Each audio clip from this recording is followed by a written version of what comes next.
I noticed something was wrong the night my daughter-in-law snuck out to the backyard at 2 in the morning, carrying a metal lockbox I had never seen before in my life.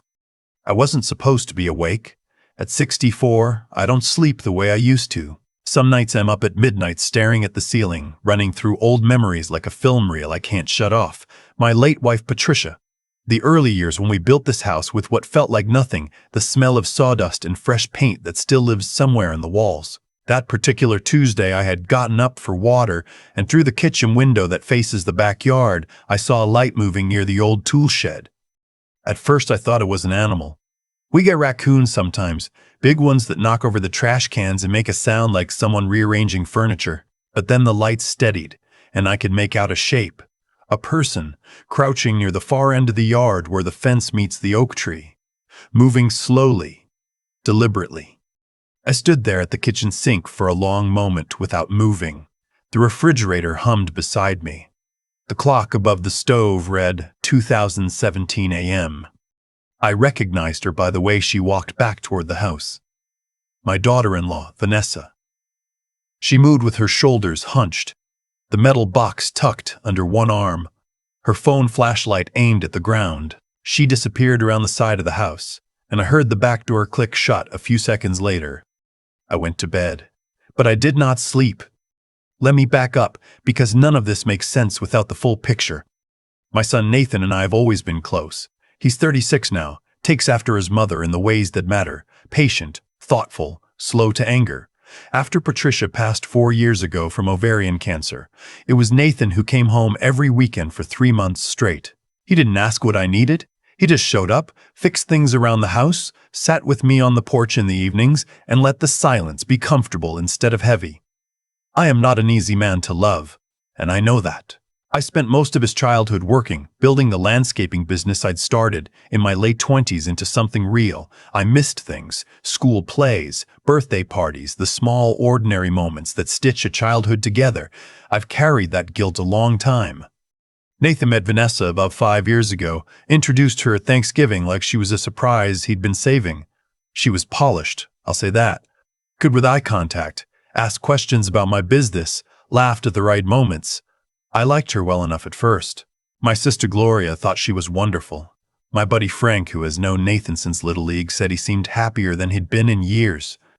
They got married the following spring. Small ceremony, backyard of a friend's property in Virginia. I paid for most of it without being asked, because that's what fathers do, and because I wanted to, not because anyone pressured me. That part matters for later. The trouble started quietly, the way trouble usually does. About 8 months after the wedding, Nathan mentioned that things were tight at work. He manages logistics for a mid-sized freight company outside Richmond, good salary, solid benefits. But Vanessa had left her marketing job shortly after the wedding. She described it as a toxic environment, and Nathan had supported the decision, and she hadn't found anything new. No urgency seemed to attach itself to the search. Months passed, then a year. I didn't say much. It wasn't my marriage. But I started noticing small things, the way Vanessa would redirect the conversation whenever money came up. The way certain questions about her job search got answered with frustration rather than information. Nathan grew quieter over time in a way that worried me, not depressed exactly, but tired in his bones, the way a man gets when he's been carrying something heavy for too long without setting it down. In February of last year, Nathan called and asked if they could stay with me for a while. The lease on their apartment in Richmond was ending, and the market was brutal. Rents had jumped nearly 40% in 2 years, and they weren't in a position to buy. I said yes without hesitating. Of course I said yes. It's my son. This house has 4 bedrooms, and it's just me rattling around in it. Patricia always said it was too much house for 2 people, let alone 1. They moved in at the end of February with 6 boxes, 2 suitcases, and Vanessa's cat, a gray tabby named Biscuit, who immediately claimed my recliner. The first few weeks were fine. I won't pretend otherwise. We had dinners together, Nathan helped me with some projects around the property, Vanessa kept the kitchen clean and occasionally cooked. It felt almost like having a family in the house again, which I hadn't realized I'd missed as much as I had. But things shifted in ways I couldn't quite name at first. Vanessa started spending a lot of time in my home office when I wasn't using it. I work part-time consulting for smaller landscaping operations now. Mostly phone calls and reviewing plans. And I keep my files, my records, my contracts all in that office. I have a lockable drawer where I keep documents I don't want lying around. The deed to the house, Patricia's insurance settlement paperwork, Nathan's college savings bonds that I had never gotten around to cashing in and had kept for sentimental reasons, and my will, not because I think anything terrible is going to happen, but because I am a man who keeps his affairs organized. Patricia used to call it my control issue. I called it responsibility. I noticed once that the filing cabinet drawer had been left slightly open. I was fairly certain I had closed it last time I'd been in there. I told myself I was being paranoid. I was 64 and starting to forget small things. Maybe I had left it open. Maybe Biscuit had gotten in there. I let it go. Then one afternoon in early April, I came home from a consultation visit earlier than expected, and I heard movement in the office before I reached the hallway. By the time I opened the door, Vanessa was standing near the window with her phone in her hand. The filing cabinet clearly disturbed. The top drawer was open about 3 inches. She smiled, said she was looking for printer paper. The printer paper was on a shelf in the open closet directly beside the door, in plain sight, where it had always been. I said I thought the paper was on the shelf. She said she'd already grabbed some, thanks. She walked past me into the hallway, and I stood there, in the doorway, looking at the filing cabinet and feeling something cold settle in my chest. That night I moved my most important documents, the will, the deed, the insurance paperwork, to a fireproof lockbox I bought the next morning at the hardware store. I didn't tell Nathan. I didn't want to create conflict based on a feeling I couldn't prove. I kept the lockbox in my bedroom closet behind my winter coats. 2 weeks later, I noticed it was gone. I want to be precise here because the exact sequence of events matters. I checked the closet on a Wednesday evening before bed, the way I had started doing every few days, just to reassure myself. The box was there. Thursday morning, I drove to Richmond for a meeting and was back by 3 in the afternoon. Thursday evening, the box was not behind the coats. It was not anywhere in the closet. It was not under the bed. It was not in any drawer. I sat on the edge of my bed and looked at my hands for a while. I did not confront anyone that night. I am not a man who acts on emotion before he has something solid to stand on. I made dinner. We ate together. I watched Vanessa laugh at something on television, and I watched my son look more tired than any 36-year-old man should look, and I kept my mouth shut, and I thought. The following Monday, I installed a small security camera in the hallway outside my bedroom, the kind that connects to your phone and records motion. I told Nathan I was thinking about adding cameras to the property for general security purposes, which was not entirely untrue. I had been thinking about it for some time. 4 days later, at 11:30 on a Thursday night, the camera picked up motion. I watched the footage on my phone sitting in my truck in the driveway where no one could see my face. Vanessa, coming out of my bedroom, carrying the lockbox. She went downstairs. The downstairs camera I'd installed picked her up going through the kitchen and out the back door. That was the night I saw her from the kitchen window. The light near the tool shed. 2:17 in the morning. Now I had video. Now I had something solid. I waited. It took everything I had, but I waited 3 more days. I needed to understand the full scope of what had happened before I did anything. I contacted my attorney, a man named Gerald, who has handled my business affairs for over 20 years, and I described the situation without using names. He told me very carefully what my options were and what evidence I would need. On Friday morning, while Nathan was at work and Vanessa was at what she described as a yoga class, something she had started after moving in, which I had initially thought was a good sign, routine, structure, a step toward rebuilding her life, I went to the backyard with a garden shovel. It took me about 15 minutes to find it. She had buried it approximately 8 inches down, near the base of the oak tree, behind the azalea bushes Patricia had planted the spring before she got sick. The lockbox was in a black plastic bag, sealed with electrical tape. I will not pretend I wasn't shaking when I pulled it out of the ground. Not from cold. It was a warm April morning, 62 degrees and sunny. The kind of day Patricia would have made me do yard work whether I wanted to or not. I was shaking from something I didn't quite have a word for yet. Betrayal is part of it. Grief, maybe. Not for what had been stolen, but for what I had allowed myself to believe about the people living in my home. The lockbox had a 3-digit combination. My combination, the one I set, was 419, Patricia's birthday, April 19th. The lock opened when I entered it. She hadn't reset it. That detail still gets to me, even now. She hadn't even bothered to change the code. Inside the box, everything was still there. The will, the deed, the insurance settlement documentation, Nathan's savings bonds. But there was something new tucked between the will and the deed, a folded piece of paper that had not been there before. I stood by the oak tree in the April sunshine and unfolded it. It was a handwritten note from Vanessa. The note said, and I am reconstructing this from memory because the original is now in Gerald's possession, that she had been in contact with a family law attorney, that she and Nathan had discussed certain aspects of the family estate that she felt were not being handled equitably, that she had reviewed what she described as relevant documents, that she intended to protect her interests and Nathan's interests going forward. The word interests appeared 4 times in a note that was roughly half a page long. There was no apology. There was no acknowledgement that she had entered my bedroom without permission, taken my property, and buried it in my backyard.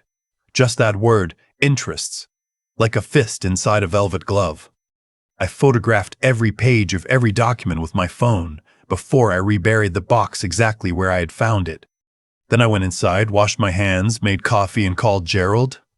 What Gerald told me over the next 2 weeks, as we began building a clear picture, was both worse and better than I had imagined. Worse because it turned out Vanessa had been in contact with her family law attorney for over 4 months, predating her access to my documents, which meant the plan had been in motion long before she ever moved into my house. Better because she had not yet done anything legally actionable with those documents. Nothing had been filed, nothing had been forged. She had photographed the will almost certainly, but a photograph of a valid will is not a will. What she had documented was my current estate plan. What she had apparently not accounted for is that estate plans can be changed. I had an appointment with Gerald the following Tuesday. I updated my will. I added specific provisions regarding my property. I created a trust structure that Gerald had been suggesting for years, and that I had put off for reasons I couldn't now fully justify. The house, the majority of my assets were placed into a trust with conditions and named trustees that did not include Vanessa in any significant capacity. I did not do this out of spite. I want to be clear about that. My son Nathan is in that will. He will always be in that will. But what I understood, clearly and permanently, after standing in my backyard holding a note written by a woman who had been living under my roof for months, planning to protect her interests at my expense, is that kindness without structure is not kindness. It is an invitation.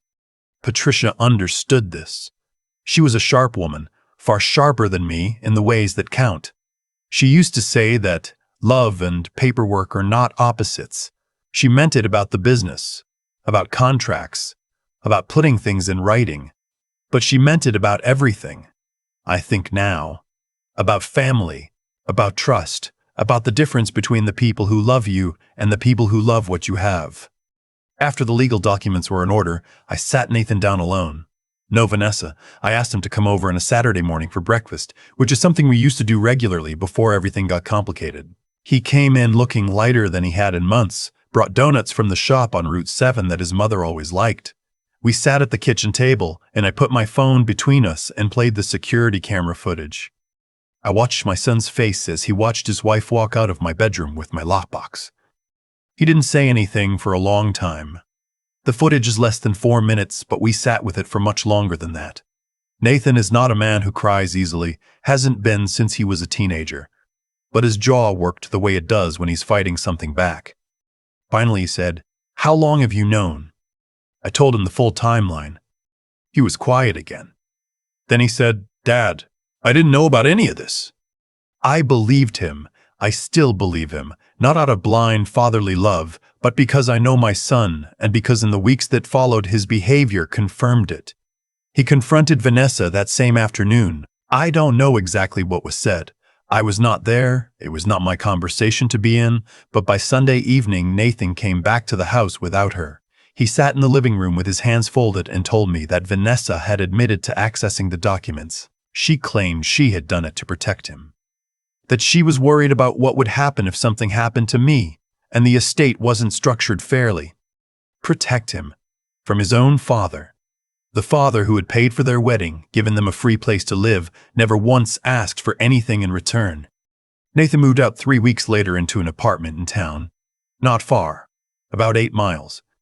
He comes for dinner on Sundays, sometimes twice a week. He started therapy, which I think is good, which is something I probably should have done years ago myself, and didn't. The divorce proceedings began in June.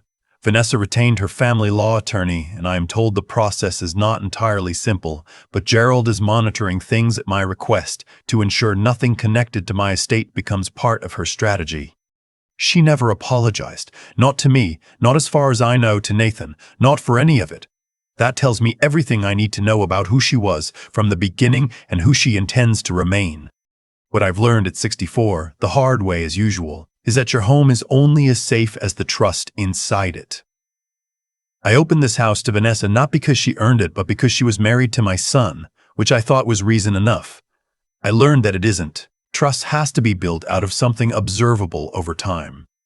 It isn't a gift you hand to someone because of who they're related to, or because you want to believe the best about people. Patricia would have seen through Vanessa faster than I did. She had a gift for it, a kind of quiet social intelligence that I always relied on and never fully replaced when she was gone. Losing that, losing her, left a gap in my judgment that I'm still learning to fill on my own. But here is what I also know. That backyard, those azalea bushes Patricia planted in what turned out to be one of the last springs she was well enough to garden, they're still there. They bloomed in May, the way they always do. Pink and a little wild, the way she liked them. I still have my house, my documents, my relationship with my son. Nathan is rebuilding. I am rebuilding. The lockbox is in my bedroom closet again where it belongs. The combination is still 419. I haven't changed it. I won't. Some things are worth protecting, and some things, no matter what anyone tries to bury, find their way back to the surface. I still think about that Friday morning sometimes. Standing in the backyard with a shovel in my hands, the April sun on my back, digging up something I never wanted to find. Not because finding it hurt me, because having to look for it at all meant something had already broken that couldn't be put back together the same way. What happened with Vanessa didn't come out of nowhere. Looking back now, every piece was there.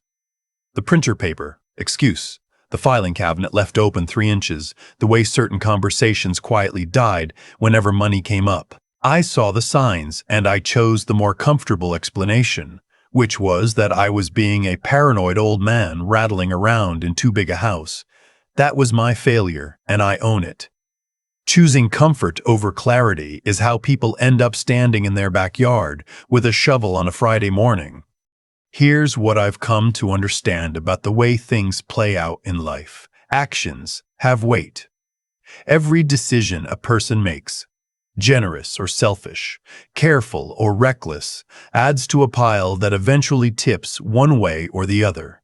Vanessa made a series of choices built on calculation rather than decency, and those choices built something that looked like a strategy but was actually a trap she set for herself. She walked into my home, accepted what was offered freely, and responded by treating my trust as a resource to be managed.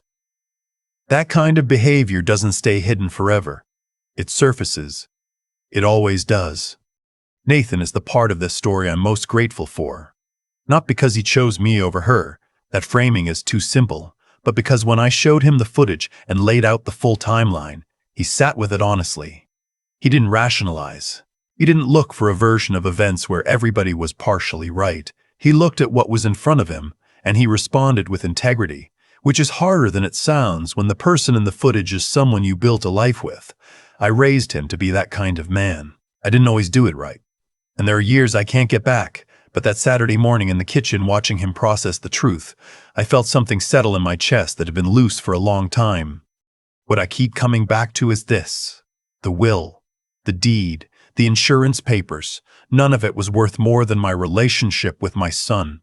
Those are just documents. What Vanessa never understood, what her whole strategy missed entirely, is that the thing she was trying to get access to was never the real asset. The real asset was the trust between a father and his son, built over decades, bent by grief and distance, and all the ordinary failures of family life, but still standing. You can't photograph that. You can't bury it in a black plastic bag under an oak tree.